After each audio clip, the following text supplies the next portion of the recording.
Good morning all of you. शिक्षा शास्त्री द्वितीय वर्ष की जो पाठ्य पुस्तक है इतिहास शिक्षण,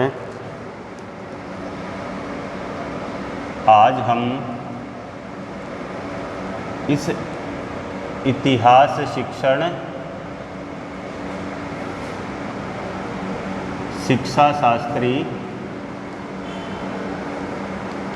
सेकंड ईयर,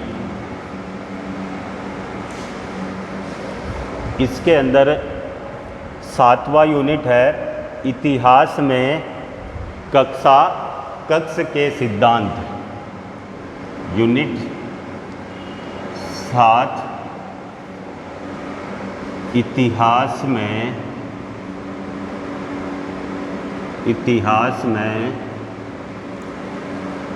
कक्ष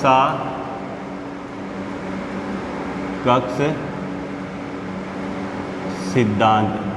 देखो, सभी छात्रों को ये ध्यान रखना है कि जो ये है ऑप्शनल सब्जेक्ट है, किसी के हिंदी होगा, किसी के अंग्रेजी, किसी के नागरिक शास्त्र, किसी के भूगोल। तो इसमें जिस भी विषय का होगा कक्षों का जो सिद्धांत होगा वो सभी का एक समान होगा। तो आज हम इतिहास शिक्षण का जो यूनिट नंबर 7 है इतिहास में कक्ष सिद्धांत, इसको हम पार्ट फर्स्ट कर देते हैं, क्योंकि ये क्लास एक बार में पूरी नहीं होगी, तो इसको पार्ट में डिवाइडेशन कर देते हैं। देखो, और इस पार्ट के अंदर आज हम पढ़ेंगे इतिहास शिक्षण के उद्देश्य, कि इतिहास विषय को पढ़ने के लिए अध्यापक को किन किन बातों का ध्यान रखना चाहिए, तो इस विषय में अध्ययन करेंगे।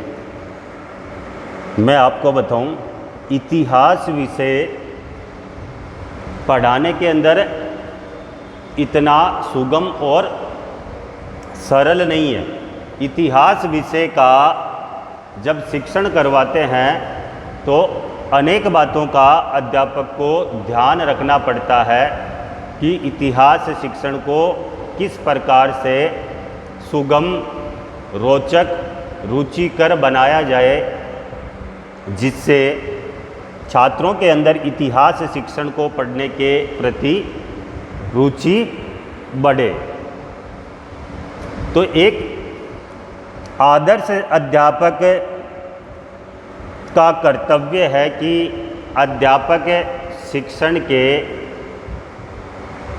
या पढ़ाते समय जो शिक्षण के मुख्य सिद्धांत है उनको ध्यान में रखते हुए छात्रों को अध्ययन करवाएं, एवं अध्यापक को ध्यान रखना चाहिए कि छात्र की आयु कितनी है, छात्र की ग्रहण करने की क्षमता कितनी है, कि आप उसको इतना पढ़ा दोगे तो वो इतना ग्रहण कर लेगा। आपके पास में कितना समय है, आपके पास में क्या क्या सामग्री है पढ़ाने के लिए। तो अध्यापक को इतिहास शिक्षण का अध्ययन करवाते हुए ये ध्यान में रखना चाहिए कि जब वो छात्र को पढ़ाए तो छात्र की आयु कितनी है, क्योंकि छात्र को उसकी आयु के अनुरूप इतिहास शिक्षण का अध्ययन करवाना चाहिए। उसकी क्षमता, कैपेसिटी कितनी है। आप उसको इतना अधिक पढ़ा दो कि उसके कुछ समझ में ही नहीं आए। आपके पास में या छात्र के पास में समय कितना है और पढ़ाने के लिए सामग्री क्या क्या है। तो अध्यापक का कर्तव्य है कि इन चारों बातों को ध्यान में रखते हुए अध्यापक छात्रों को अध्ययन करवाएं, अगर इसके विपरीत अध्यापक छात्रों को अध्ययन करवाएगा तो छात्रों के समझ में नहीं आएगा कुछ भी। तो सबसे पहली बात कि अध्यापक को इन बातों का ध्यान रखना चाहिए।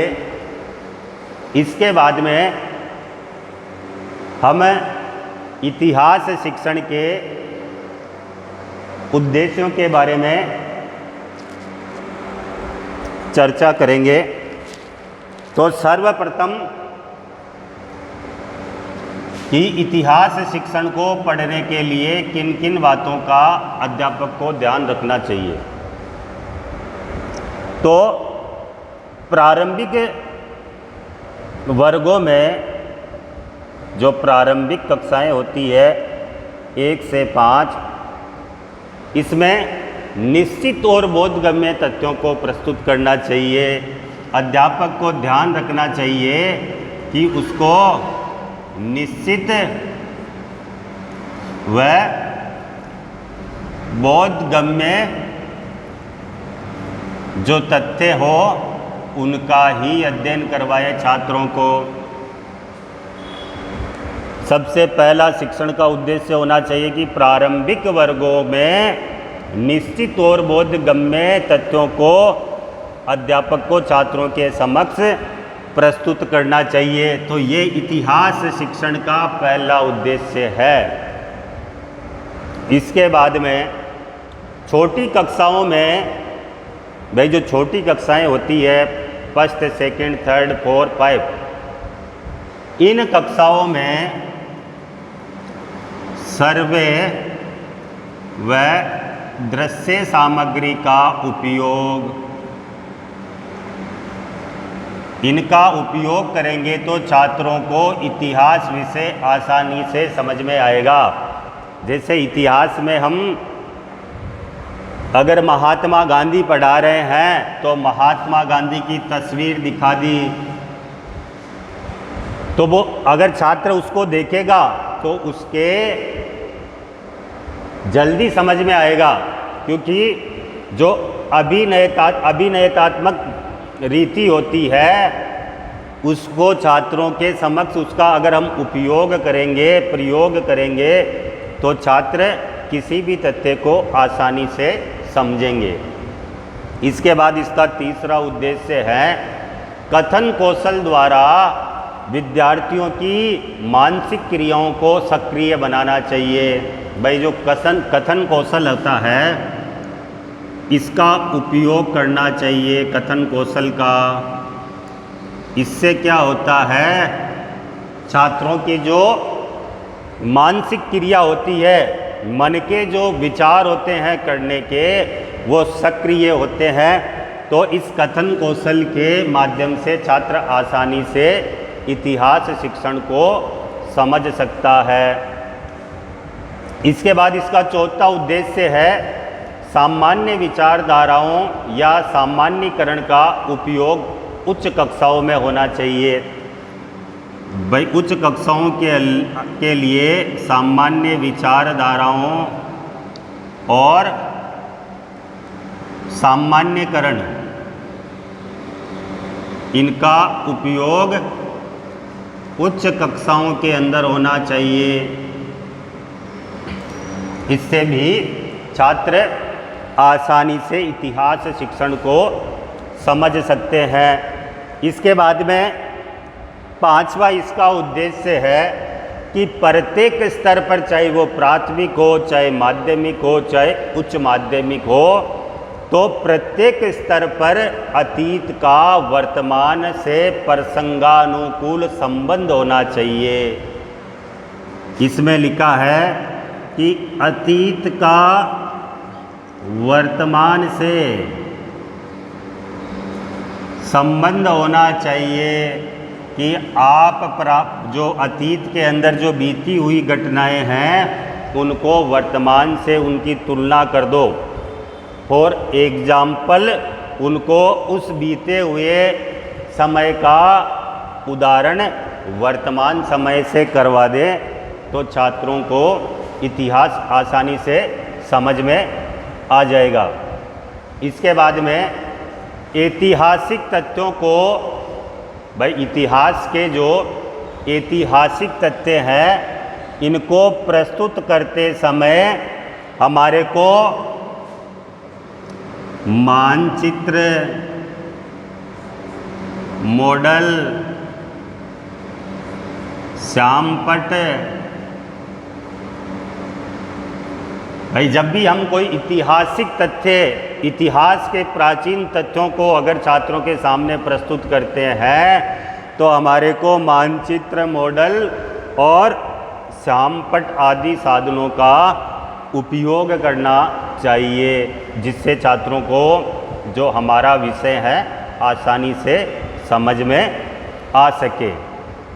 इसके बाद में हमारा जो 7वां उद्देश्य है ये कहता है कि जो तथ्य होते हैं जिसका हम अध्ययन करवाने वाले हैं उन तथ्यों को प्रत्यक्ष रूप से प्रस्तुत नहीं किया जाए, मतलब जो हम पढ़ा रहे हैं उसको अलग से प्रस्तुत नहीं करें, कार्य कारण के संबंध के साथ उनको विद्यार्थियों के समक्ष प्रस्तुत किया जाना चाहिए।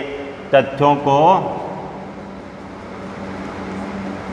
कार्य कारण के साथ प्रस्तुत किया जाए तो भी छात्रों को इतिहास शिक्षण के अध्ययन में सुगमता होती है।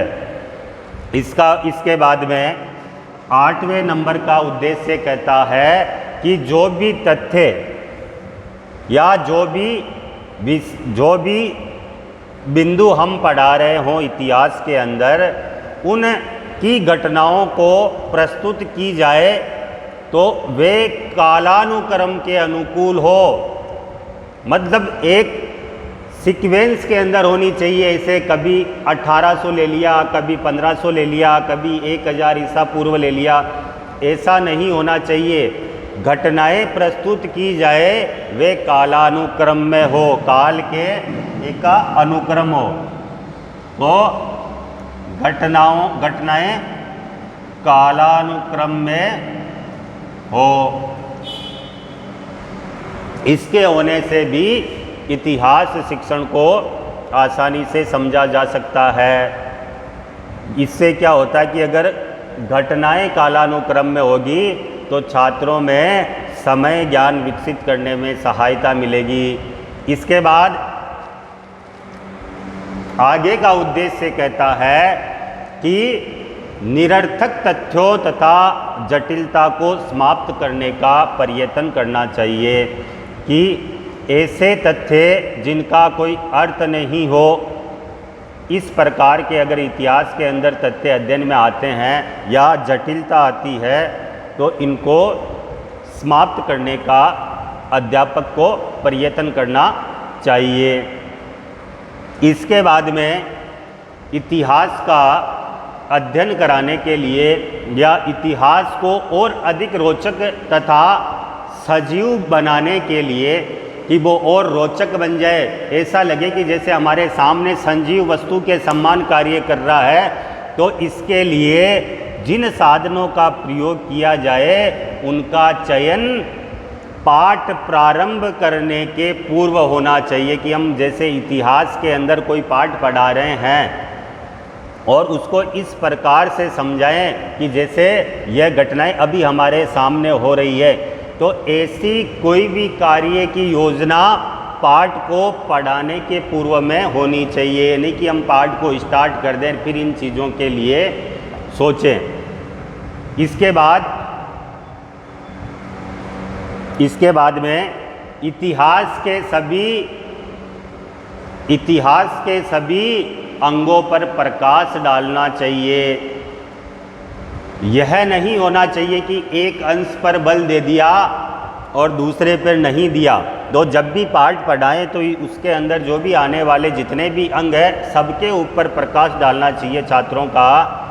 ये नहीं कि किसी जो बिंदु पढ़ा रहे हैं उसी को पढ़ाएं। इसके बाद विद्यार्थियों की मानसिक क्रियाओं को कथन कौशल के द्वारा सक्रिय बनाना चाहिए। ये भी इतिहास शिक्षण के उद्देश्यों के अंतर्गत आता है। इसके बाद में इतिहास शिक्षण को संजीव तथा रोचक बनाने के लिए जिन साधनों का प्रयोग किया जाए उनका पहले मैंने बता ही दिया कि उसका पाठ से पूर्व ही प्रारंभ कर देना चाहिए। इसके बाद में इतिहास को पढ़ाने या पढ़ाते समय विद्यार्थियों की जो मानसिक क्रियाएं होती है इसका विकास करना चाहिए। इसके लिए आप जो भी विषय पढ़ाएं उसको सामूहिक रूप से पढ़ाएं।